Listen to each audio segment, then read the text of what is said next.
Welcome back to our English dialogue practice. Today, we are planning a 5-day, 4-night trip to Hokkaido in Japan. Yes. We will build a realistic route from New Chitose Airport to Sapporo, Otaru, Noboribetsu, Furano, and Biei. Hokkaido is large, so good timing matters. Ben, before we choose hotels or restaurants, I want to make the route clear. For 5 days and 4 nights, we should not try to visit every famous place in Hokkaido. I agree. Hokkaido is much bigger than many first-time visitors expect. A realistic plan is better than a long list of places. So our route can be New Chitose Airport, Sapporo, Otaru, Noboribetsu, Furano, and Biei. It gives us a city, a canal town, a hot spring area, and countryside scenery. That sounds balanced. It also follows the outline well. Sapporo and Otaru are easier by train. Noboribetsu gives us an overnight hot spring stay. Furano and Biei need more planning because the scenic spots are spread out. Let's start with day 1. After arriving at New Chitose Airport, we can take the JR Rapid Airport train to Sapporo. JR Hokkaido online information says the trip from New Chitose Airport to Sapporo takes about 33 to 41 minutes, depending on the train type. That is useful. It means Sapporo is a good first base. After checking in, we can explore the city center and eat something local. I would keep day 1 light. Maybe Odori Park, the Sapporo TV Tower area, or Susukino. For food, Sapporo is known for ramen, soup curry, seafood, and jingisuken. Good. Arrival days can be tiring, so we should not plan a complicated first day. Exactly. If the flight is delayed or the weather is bad, a simple first evening still works. Day 2 can be Otaru as a day trip. Online travel information says Otaru Canal is about 10 minutes on foot from JR Otaru Station. That makes it practical. Otaru Canal is a historic canal area with old stone warehouses.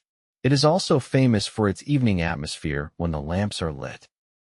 I like the idea of walking slowly there. We can include glass shops, sweet shops, sushi, and the canal.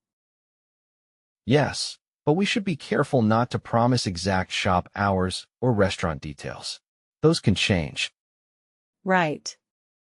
We can say travelers should check current opening hours before visiting specific shops. Also, Otaru works well as a day trip because travelers can return to Sapporo at night. But they should check train times. So day 2 is simple: train to Otaru, canal walk, local shops, food, and return to Sapporo or stay in Otaru if they prefer a slower pace. That sounds realistic. Now day 3. I want to move to Noboribetsu and stay overnight there. Good idea. Noboribetsu is famous for hot springs, and Noboribetsu Jigokadani is a strong sightseeing point. Official travel information describes Jigokudani as a crater area formed by volcanic activity.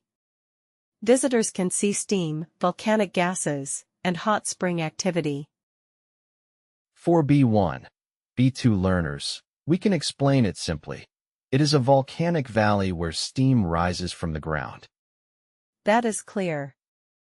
It also gives us useful words like volcanic, hot spring, and overnight stay. We should also mention safety.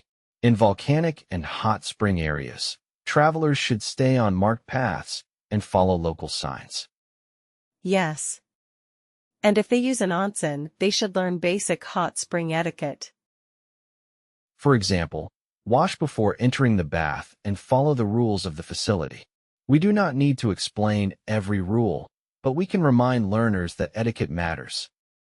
Day 3, then, is travel to Noboribetsu, visit Jigokudani, enjoy the hot spring town, and stay overnight. That gives the trip a slower and more relaxing middle day. Day 4 is more difficult. The outline says we should move toward Furano or Biei, but this is a longer travel day. Yes, This is where many travelers overpack the itinerary. Furano and Biei are beautiful, but the places are not all close together. Online travel information suggests that a rental car may be useful there because scenic spots are spread out. That is the key point. If travelers do not drive, they need to simplify the route or use local buses, trains, tours, or taxis. They should not assume everything is easy to reach.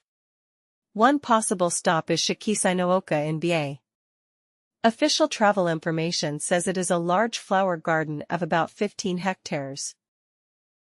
It also says the flower garden has seasonal flowers, and opening hours vary by season.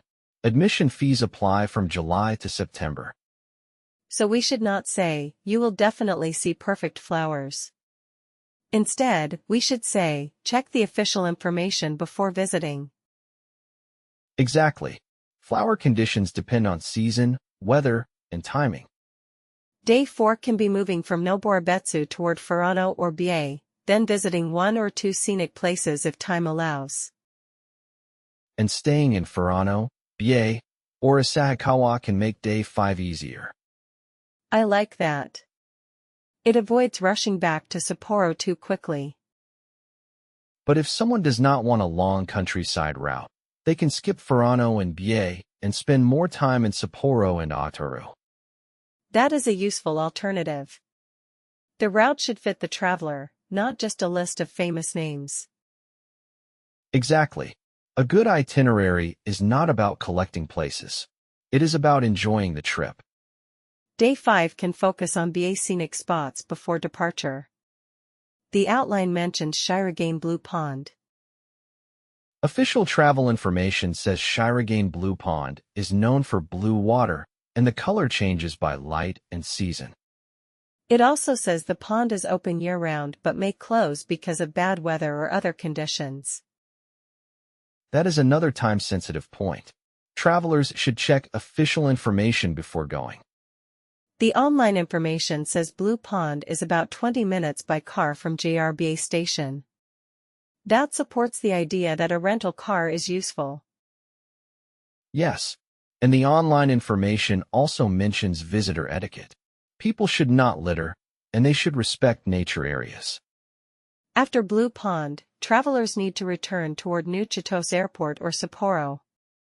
This is where buffer time becomes important.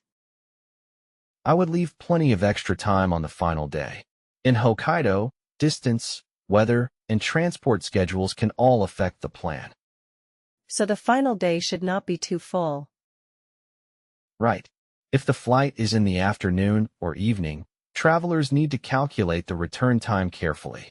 If the flight is early, they may need to return to Sapporo the night before. Let's compare 3 versions of this itinerary.